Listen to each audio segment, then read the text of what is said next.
Hello, my amazing algebra half students. This is Mrs. A, and I love math. Now, Mrs. A has a little bit of a gravelly voice today. I've had a cold, and so my voice is way down here. But I'm going to go ahead and try to teach you your lesson anyway because I don't want us to get behind just because my voice sounds really, really funny. So here we go. We're going to do a little bit different today. I'm going to shoot the camera at the book instead of at my board because today we're doing a lesson 30, all about graphs.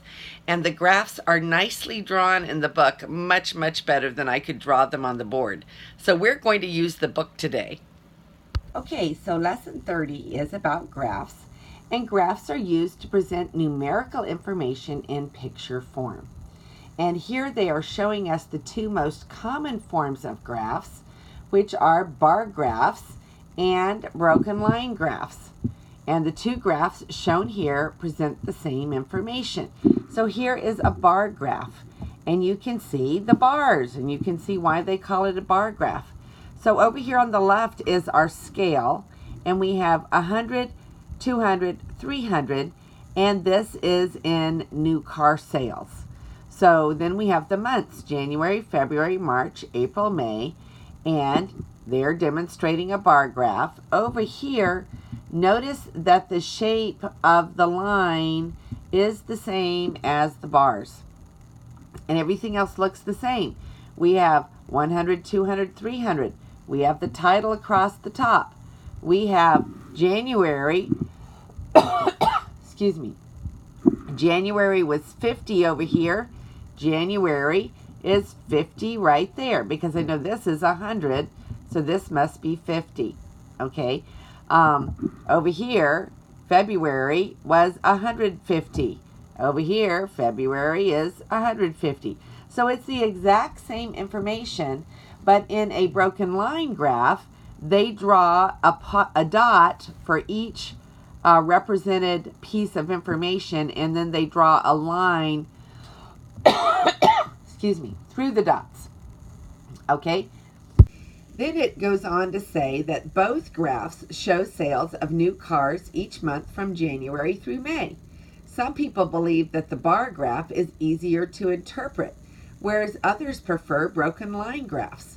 Note that the exact information cannot be obtained from either kind of graph. Now, when they say the exact information, notice that on the graph, the bar graph, you're not going to have each little car represented. You've got lines that are drawn in 50s, and the same is true for the broken line graph. They are not going to give you the exact number of cars shown. But you can tell a lot of information from both a bar graph and a broken line graph. You can tell that April was a really good month for car sales. And you could tell that the next best month was February. Okay, so let's go ahead and read the rest of the paragraph here. It says, when we draw graphs, the quantities plotted vertically and horizontally should be clearly labeled. Also, care should be taken when choosing the scale. Whenever possible, the major divisions on the scales should be divisible by 2 or by 10. Scales in which the major divisions are numbers such as 3 or 7 are often difficult to read. So in other words, they're saying, let's make our scale easy to read. It's much easier to count by 2s or 5s or 10s than it is by 3s or 7s. Okay, so here we have example 30.1 here. It says, in the graphs above, how many more cars were sold in April than were sold in January? Okay, so now we're going to go look at the bar graph. The bar graph is a little bit darker if you have trouble reading, but this one is fine too. I'm just going to focus in on one though. So we're saying we're looking at April and January. Okay, so when you look at April, it looks like 350 because it is the highest bar and it goes 50 above the 300. So 350. And January looks like it was the first line, so that's 50. So 350 minus 50. Okay, so it says how many more, so we're going to subtract 300 more cars sold in April. Okay, so that's a pretty good one. And we could have done the same thing by subtracting them on the broken line graph. Okay, so here, okay, let's look at this example at the top of the next page. The highest temperatures recorded during the week were as follows. Monday, 86 degrees, Tuesday, 80, Wednesday, 75 degrees, Thursday, 82, Wednesday, 88 degrees, Saturday, 74 degrees, and Sunday, 84 degrees. Make a bar graph and a broken line graph that represent this information, okay, that present the information. So here's their solution. It is not necessary to show the vertical scale. And it says the full vertical scale because all of our points are in between what and what, okay?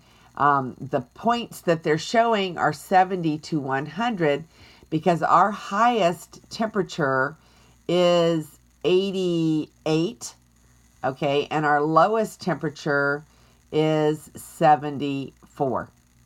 Okay, so there's no real reason to show the whole scale. We're going to zoom in on what we want to show, okay? So we are showing the temperatures just between 70 and 100 instead of trying to show the full scale. Okay, so it says in the figure on the left below, so here's the answers that they're giving us in this example. Okay, now notice the points. There are the points. And the points are configured just exactly the way the bars and the broken line graph are configured. Notice that the scale on the dot plot here, this dot graph, is just the same as the scale on both the bar graph and the broken line graph. So the only difference between the basic points and the broken line graph on the right is just that they drew a line in between each point. That's it. On the left, they started the bar where the point was and drew the bar down on the graph. Which do you like better? They're both correct and they're both good forms of representing data. I have found that I tend to like a bar graph better just because to me it's a little bit easier to read, but notice that they have exactly the same information. So now we only have one practice problem. So it says in the graph, what was the average number of type B cars sold in the 3-year period? Okay, so we're going to look, we have type A, type B, and C on each one, and we're looking for the average of the type B, which means we're going to ignore type A and type C. So what we're going to do is we're going to add the 3 type Bs together, and the type B are the dark bars that are in the middle of each grouping, and then we will divide by 3. Okay, so here it's showing in this graph what was the average number of type B cars sold in the 3-year period. I think that is a typo because this one is a 30-year period, not a 3-year period. So I'm a little confused as to why they would put a 3-year period on here. But when you're talking about 1960 to 1970 and then 1970 to 1980, that doesn't seem like a 30-year period to me. That seems like a 20-year period to me if they were talking about actually being sampled in 1960 and 1980. So I think we have a serious typo here. I think what they really meant was the 20-year period because that's how far apart it is between 1960 and 1980. So we're going to take 40 because our B over here is 40, and our B right here is 20, and our B right here is 30, right? Halfway in between 20 and 30. 20 and 40. So we're going to say 40 plus 20 is 60, plus 30 is 90, and we're going to divide by 3 because we have 3 samplings here, okay? So we could say, I don't think it's a 3-year period, but it is 3 samplings. So we're going to divide by 3, and we're going to get, what did we say, 90 divided by 3 is 30.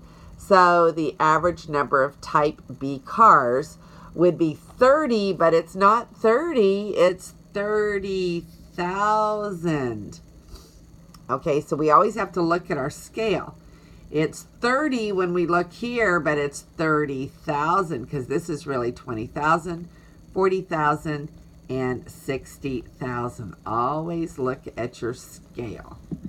And that is all there is to do on lesson 30.